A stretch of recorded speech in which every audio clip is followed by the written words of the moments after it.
All right. A little bit of a Wolfman Jack vibe there, isn't it? Yo, baby, you got the Wolfman Jack show. Or, hello again, I'm Casey Kasem from American Top 40. And now, the 40 biggest hits in America. How you doing? You doing good? No impersonating here. Let's just be each other. That's what this is all about. You know, a thought entered my soul early this morning. Multiple times during my daily writing, I have mentioned something about the future reader. Dear future reader. Addressing them in a way of being present in their moment of what is right now. And then I realized, and I hope I'm not crossing the line here, but aren't all books, including the Bible, written for and presented to travelers beyond our time? As a writer, the experience of putting thoughts and visions onto a page is like stepping free from reality to locate the language that connects the future with its own conversations. I talk with journalists every day around the world who work on stories 2 to 5 years before they're released to the public. And once in front of future receivers, it becomes our now, and it took 2 to 5 years to get there to ignite that path. The journey is an inspiration. To remain loyal to a person you may never meet. The impact of having the type of energy that could inspire other writers and creative minds. What you do is you think of the future receiver. Dear future reader.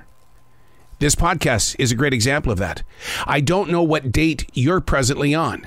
My date happens to be November 16th, 2022. Where are you? And is this one of those letters? Dear future listener. Hey, it's Arrow. This is The Daily Mess, a chronological walk through an everyday world.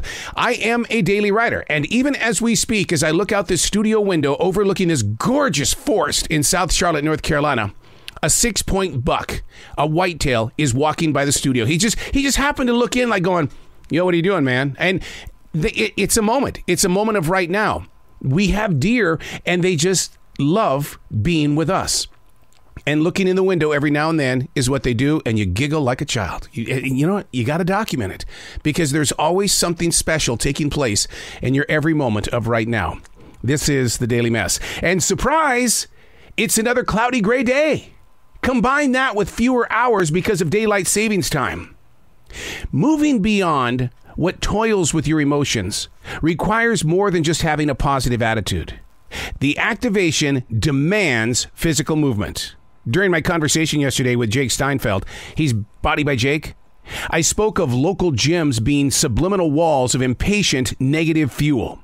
You know, news, talk shows, sports, sitcoms, dealing with reality. Those on treadmills to stationary bikes to even pumping the weights, they add flow to their body supply. But the thing is, though, is that their minds are being fed with CNN, Fox News, Maurey Povich, and whatever else is going to bring content into their system of choice.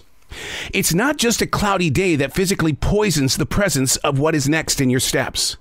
I'm easily swayed by the emotions that an old TV show concentrates on. And the show was from the 1950s. I mean, talk about limited light. These shows are in black and white. Awareness of the subjects that they're carrying is what gets inside my mind, body, and soul, and I've got to make a choice. Allow it to affect me, try to shove it to the side and say we'll deal with it later, or reach for the remote and get off the subject. You've got to learn how to plant love in your heart. So how do you do that, right? I mean, it seems like it should be something that we could be doing overnight, right? No. Learning how to plant love in your heart requires a constant conversation with the self you are. Now, that in itself is a lot of work, because there's a lot of ego involved in the very beginning steps, because you don't want to injure yourself, but then again, you want to cut right in and get to the chase.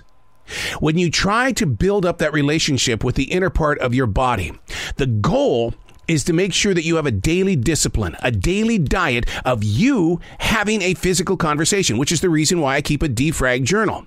The defrag journal is if I'm questioning something that's in my mind, rather than running onto Google, running to those places where you're going to get the poison, what I do is I try to figure it out first. I try to ask the question on the page and then come up with an answer. It may be wrong. And then when it is wrong, then I go searching. I don't sit there and say, well, I don't like the way the light is coming through the living room right now. Does it affect my emotions? Okay, let me go to Google. And, no.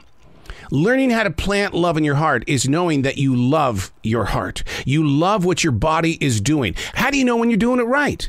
There's an essence about what you're carrying forward. There's an energy that people become attracted to. Well, what if I'm an introvert and I don't want people around me? That's a choice. That is a choice. Because I'm going to give you one of the greatest people on the planet when it comes to being an introvert of sorts. Somebody who was very shy. They would have been very, very, very happy to stay on a farm raising horses and dogs. But no, that all changed. This one person who really was so shy and was such an introvert became the Queen of England, Elizabeth. So shy, and yet she was so giving to the rest of the planet. Planting love in your heart starts with a conversation with yourself. I'm Arrow, and that's the Daily Mess.